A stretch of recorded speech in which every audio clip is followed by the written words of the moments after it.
আসসালামু আলাইকুম গাইস, আপনারা সবাই কেমন আছেন? আশা করি সবাই ভালো আছেন। আজকে কিন্তু সেই সহবরাতের দিনে আমি থাকতে পারলাম না বাসায়। কিসের জন্য থাকতে পারলাম না? এই যে গাড়ি দেখছেন, এই গাড়িতে মাল নিয়ে এসেছিলাম। এখন আবার এই দৌলদিয়া ঘাটের থেকে লবণ লোড হচ্ছে। এই আমাকে গাড়িতে এই লবণ নিয়ে চলে যাব সোজা ঈশ্বরদীর থেকে ফিরবো।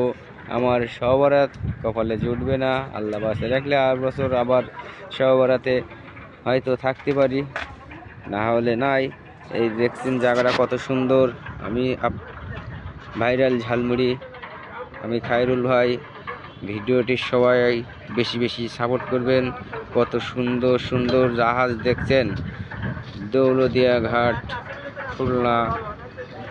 এখানে আসলে এত সুন্দর সুন্দর জিনিস দেখতে পাবেন, উপভোগ করবেন।